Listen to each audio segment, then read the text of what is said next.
Friends, hello and welcome to this May 8th episode of The Legal Breakdown. I'm your host, Jason Sansone of Sansone Howell Attorneys at Law. As always, our show airs live on our host station, KTLV 1220 AM. You can also listen anywhere on the TuneIn radio app if you happen to be outside of the OKC Metro, or you can watch it live on the Sansone Howell Facebook live stream. If you don't get to catch an episode live, remember you can always watch them after the fact on youtube.com for the video, or the audio is available as podcast on Spotify, Google Play, and the Apple iTunes directory.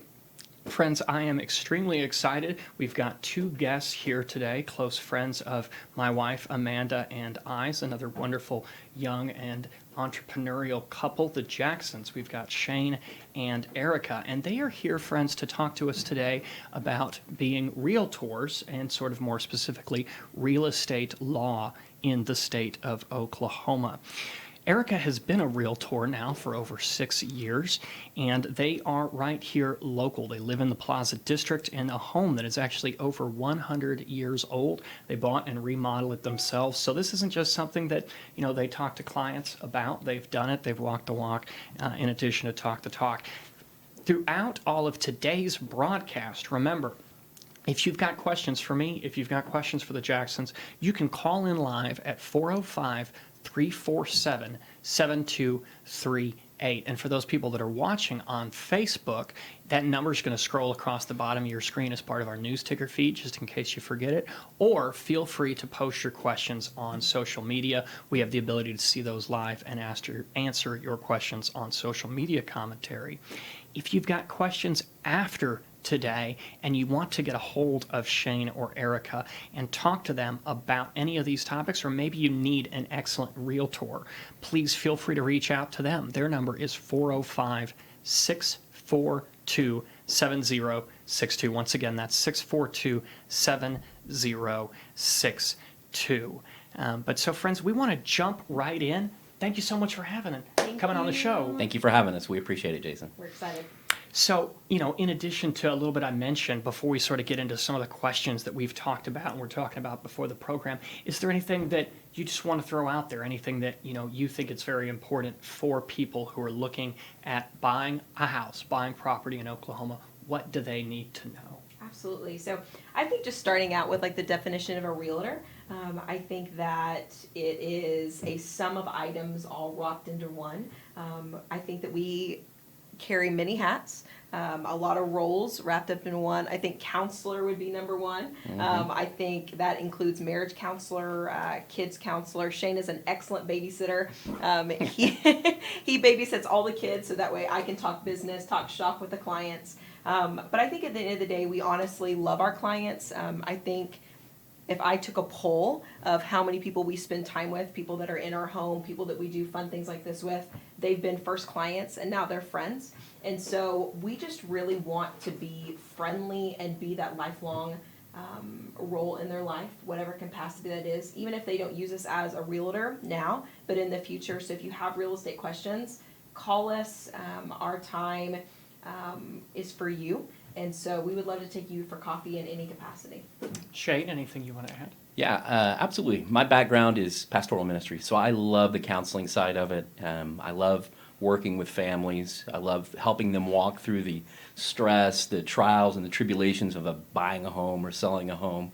It's so much more than just the purchase. It's so much more than just moving in, but it is creating a legacy. It's creating a life. It's creating memories. And we are fortunate enough to be able to be a part of that and play a role in that. And it's unbelievably honoring to be able to do something like that. So just working with people, that's the absolute joy of it all, is the ups and downs and working with people and sometimes walking and talking them off the ledge. So Sure, yeah.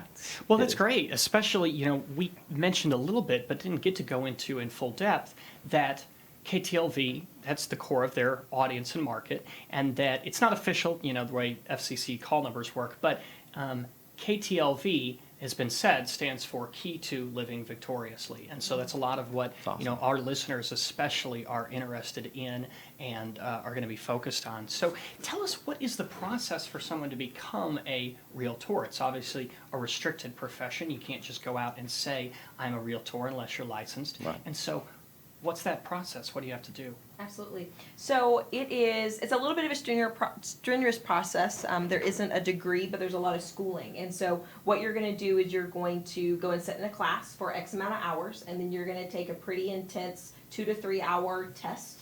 And then at that point, you pay additional fees every single year. So I definitely recommend to do this as a full-time career instead of a part-time hobby. I have a lot of people that will message me and ask me different aspects, and I think the more realtors, the merrier. I'm not at all one to say that, don't join our profession, but I do think that, number one, it's not for the faint at heart. I do think it's really taxing with the up and downs. But number two, it's an expensive profession. And so couple wise for both of us, it's anywhere from $3,000 to $4,000 with the marketing material, with our license, our continuing ed, and all of the materials, our signage, all of those things, the gas that we're spending up front without even doing a sell. And so that's something to take into consideration when you're becoming a realtor. And so obviously you've got all that time and cost involved. I'm sure this is a question you get a lot, but something I think listeners would be interested in, why use a realtor? Of course, we're going to get to in a little bit the fact that there is a cost involved when you buy or sell, and you have those closing costs. So, why would I want to do that compared to, I could just buy, sell, or do it myself. I could get on Zillow. I don't need a realtor. So, Sure. What would be your response to that? Sure. I've had a lot of people that, whether they're buying an existing home, which means that it's already there, or a new construction home. On the buying side, it is a free cost and no cost to use a realtor. Or in our case, you're having to represent you and talking you off the ledge, talking you through the ups and downs, the questions. But I think I've had several clients over the years that we've been talking, we've had coffee, we've had the consult with them, and they've talked to a for sale by owner, they've talked to a builder, or they have talked to a seller that, hey, if you don't use a realtor, then I'll cut you a deal. I'll take some off the sales price, I'll pay more for your closing costs. But then what that will turn into is, oh, well, you may not need inspections, or you may not need the termite, or hey, the roof is really okay. So as a realtor, we are recommending inspections. So from the top to the bottom of the house. So that's a roofer, that's an HVAC, that is making sure that there aren't any bugs, making sure there aren't any termites. And if there are, we're going to bat for you during the entire 30 to 45 day process it takes to close a loan. So if there are termites, I'm already writing in that initial clause that the sellers are going to pay for it. So you're not going to have the $1,500 to $2,000 cost up front before you even purchase the home.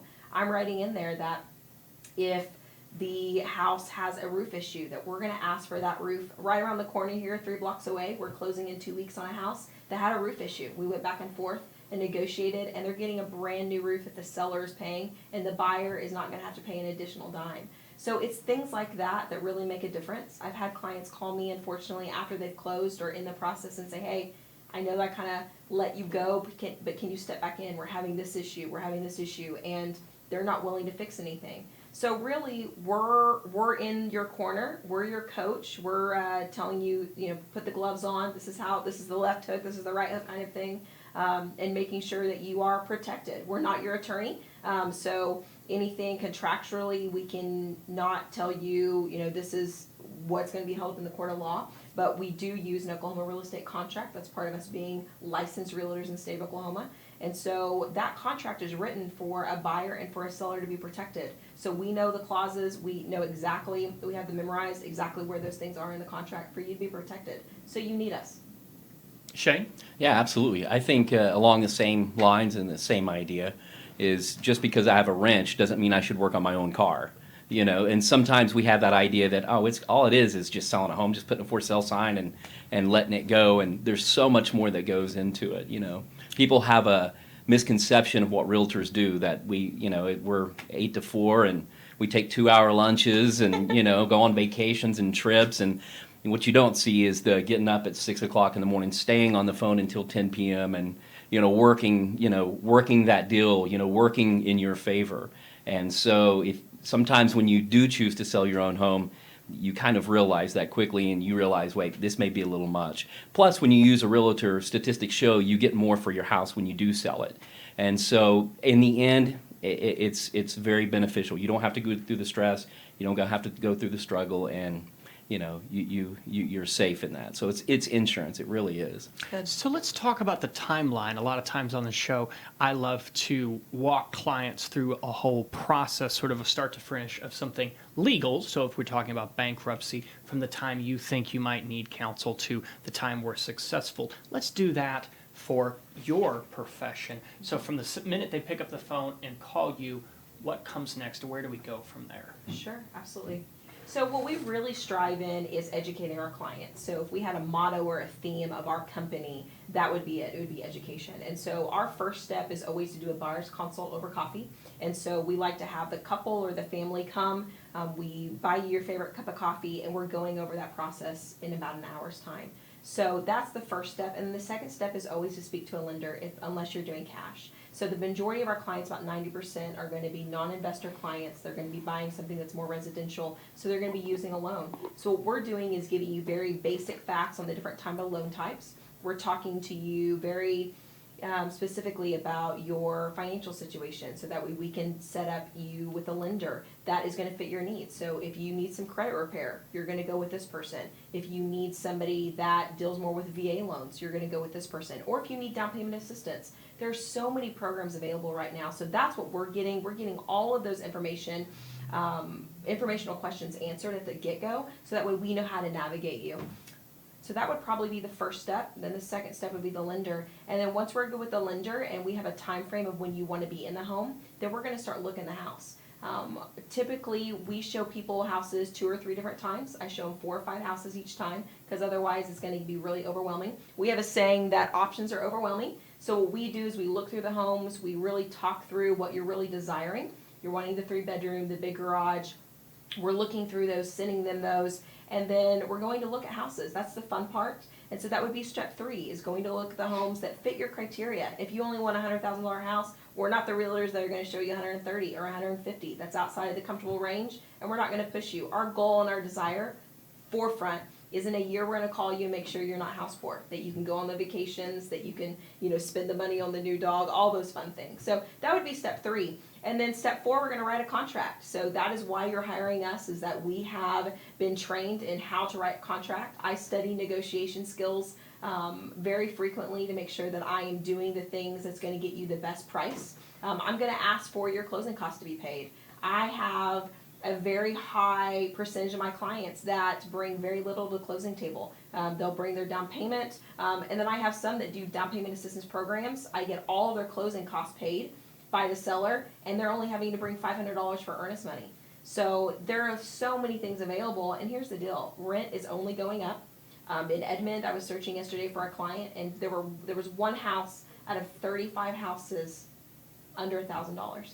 So that means every other house that is available, 3-bedroom, 2-bath, that are going to allow pets in Edmond proper, is over $1,000 per month. And I can get them into a house with a good credit score under that for a good price. Shane, anything else you'd like to add to that portion so Yeah, far? she was saying education is a big deal, and that absolutely is. She's a phenomenal educator. She is. She's a great teacher. I think relationally is where we're strong too. We're strong with relationships. Apparently, you get a babysitter when you use us, so that's pretty exciting. Yeah. Do you know how expensive babysitters are? But I do. Yeah, you do. You absolutely do.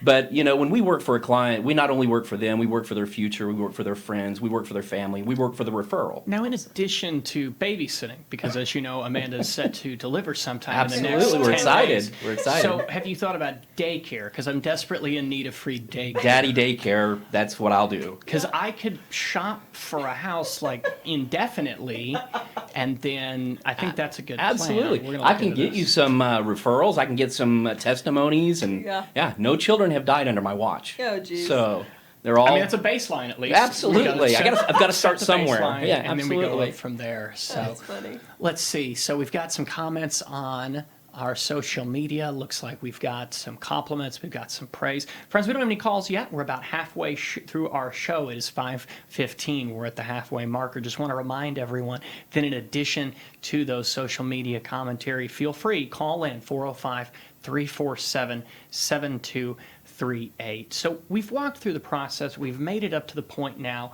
where ideally we've got this contract. And of course, this is now shifting a little into my department as the attorney, but what would be the time frame from when we have a deal to when we close? You are handed the keys, we're going to walk into that house. Absolutely, good question. So primarily, sellers like to see a 30-day close. When we enter past the 30-day, then issues can happen. People can start getting a little buyer's remorse, or the sellers decide, oh, that sold really quickly, maybe I won't repair the things because I'll just stick it back on the market if this deal doesn't work. So typically it's 30 days.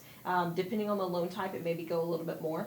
But we usually write contracts 30 days. I even have some lenders that I work with. We work with, honestly, some of the best and the best. Absolutely. We vet a lot of our people from our lenders to our termite guy. So we are doing life with them. We know how they're doing business, how they're conducting business.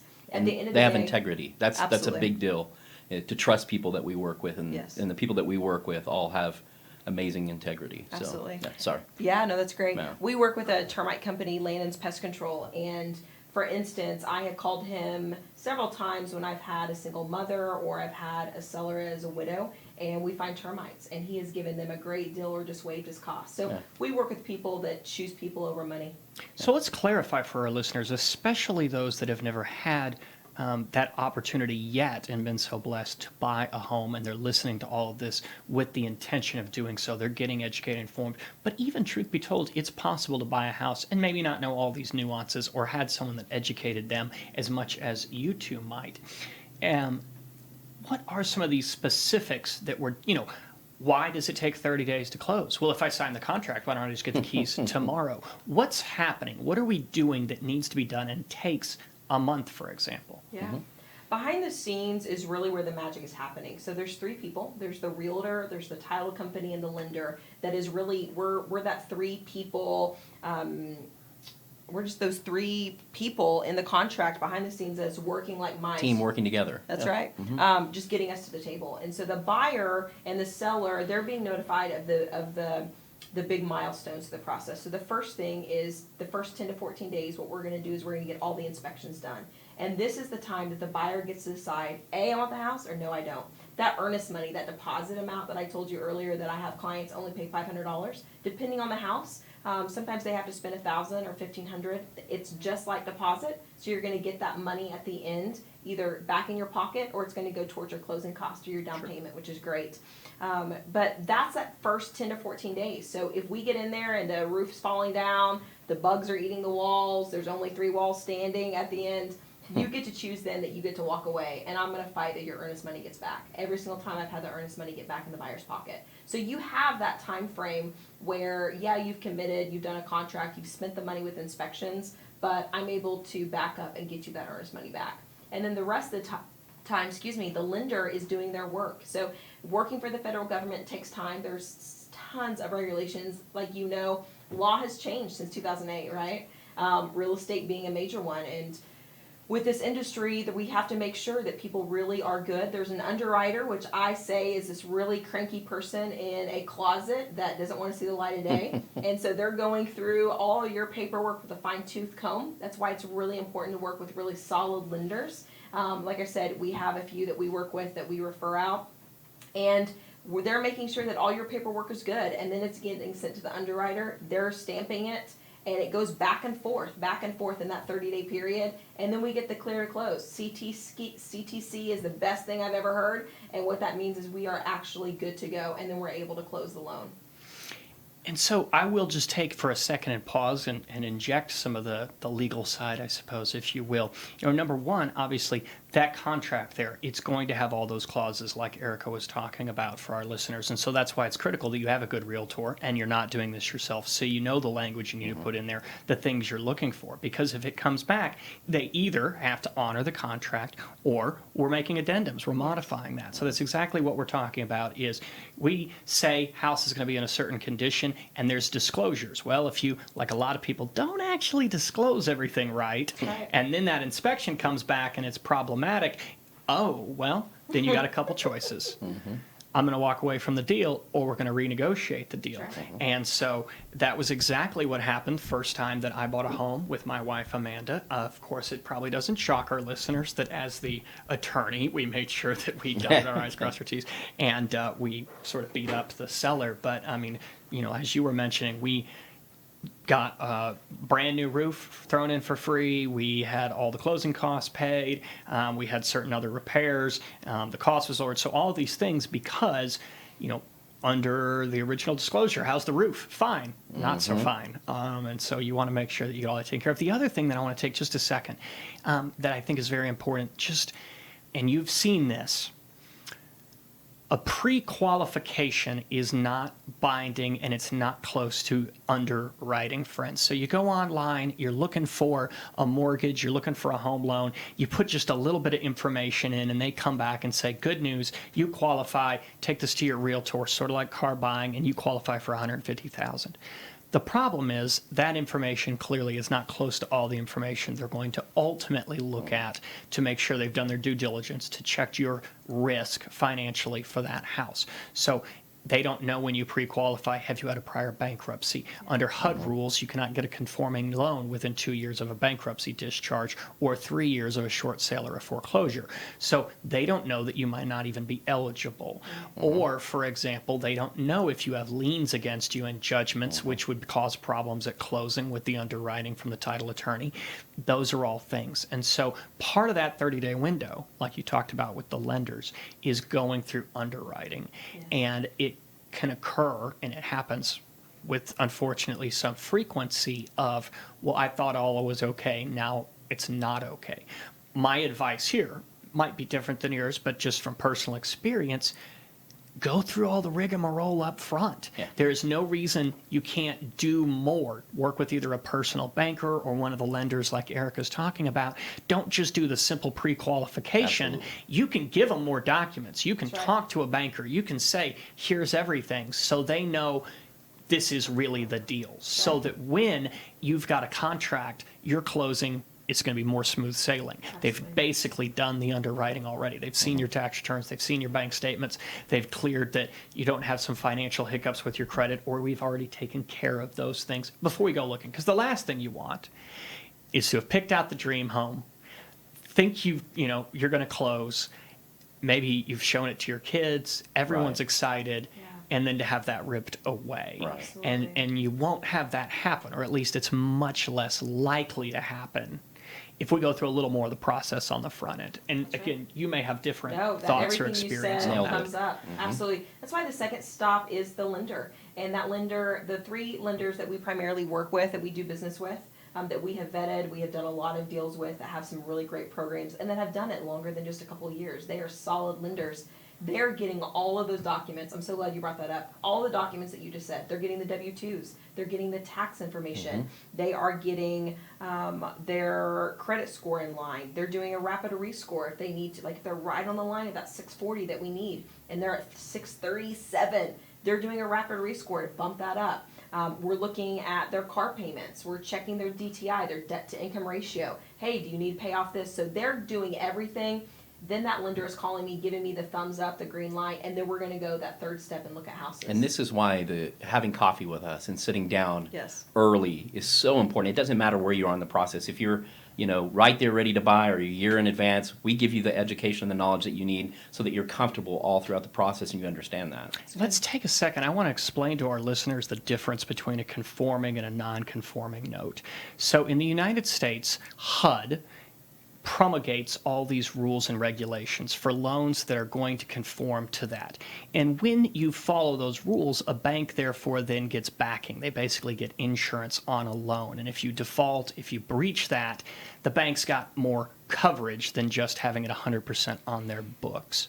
But it's obviously possible to have loans that aren't backed by HUD and don't conform. A lot of times historically we called those jumbo loans because they were above the dollar threshold for a HUD loan, which is approximately $500,000. So if you were in the market for a more sizable, more expensive house, you didn't get a HUD loan or a VA loan tentatively.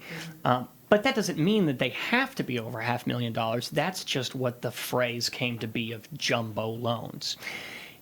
It is also possible then to have, like we talked about, this non-conforming loan. The good and the bad means you don't have to follow HUD regulations, but banks often look at those as a little riskier because they don't have the protections that come with HUD or VA or other things.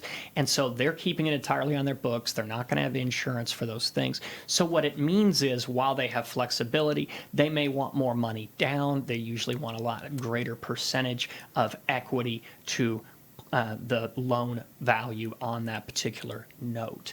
But I mention all that, one, so our listeners are educated and they know that, and two, because that is still available. Sometimes self-employed people like myself, that's a great option because it's difficult to show consistent income with W-2s, but of course we have bank statements and tax returns and those things, and a bank, especially a personal banker, may be more inclined to work with you. Or maybe you have, as we mentioned a minute ago, a prior bankruptcy or a prior short sale or foreclosure. HUD just says, no, we can't because of the rules for a conforming note, but maybe, depending, you could qualify on a non-conforming. So, keep those things in mind, listeners. Those are available. That's good. Yeah. Anything you'd like to add to some of that? That was fantastic. No, that's great. A lot of great loan Yeah, information. I think a absolutely. lot of people get overwhelmed. They think that because, hey, I only make $2,000 a month and I have student loans, I have a car payment, I don't have thousands of dollars in the bank. It would shock you the amount of people that are able to purchase homes. I'm really grateful that we do live in America and we're able to have some of the programs available. There are many down payment assistance. So really quick on costs, there are two big sums of money that you're going to need. You're going to need your closing costs at the end, at the closing table, and you're going to need your down payment, which is based on a percentage. So if you have VA, which all the military people come our way, it's 100% financing need. You don't have to bring anything to the table, which is fantastic. You have to bring a small earnest money, and that's it. We'll get the seller to pay your closing costs more than likely. And then if it's a conventional loan, you're going to have to put 3.5% down or 5% down. So that down payment can get taken care of depending on where you're going to buy, how much of the house, but we can get that taken care of. There are lenders that we work with that are good with down payment assistance programs. We'll get the seller to pay for everything. There's also first responders program right now. Any teacher, any first responder. So all our friends are police, our firefighter, our EMT, our teachers, all of them are able to get a program right now. It's through OFA, and so we work with lenders that are going with this program. So we can set you up on a search, tell you what the areas are, and you're able to purchase a home for a reduced interest rate, so the going interest rate right now, and then they're going to reduce that just for you. And then second, they're going to pay for your down payment with assistance. So that's huge.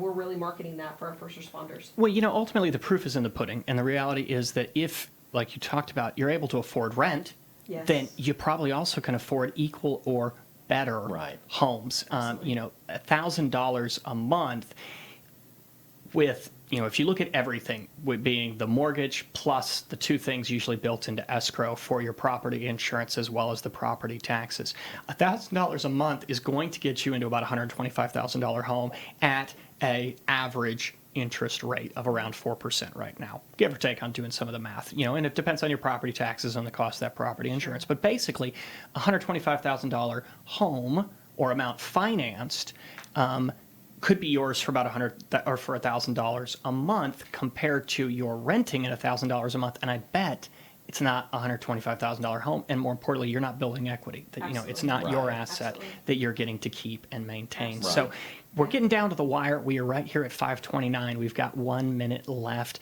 It's been a great program. It's amazing how these things fly, isn't it? And they go so quickly. But I think we've covered a lot of great information for our listeners and for our online audience. In 45 seconds, what else would you love for them to hear? Absolutely. I think call us. I think the biggest thing is people don't realize how much they're spending in rent. That's a great point. I want to end with that. So $1,000 a month, you're spending $12,000 a year over 3 years. That's $36,000. We can find you something. Let us buy you coffee. Our furthest relocation was Guatemala. Yep. They bought a house sight unseen. We used FaceTime. They trusted our expertise. They saw the house. They cried. So we deal with relocation. We deal with oil clients coming in. And we If you're moving out of state. Moving out of state, we can refer. So call us. Let us sit down. Let us buy you coffee. Any question is a great question. Outstanding. Friends, this is Jason Sansone. It's been another wonderful episode of The Legal Breakdown. We look forward to having you this next week, as always, Wednesdays from 5 to 5:30 on KTLV 1220 AM. Have a blessed evening.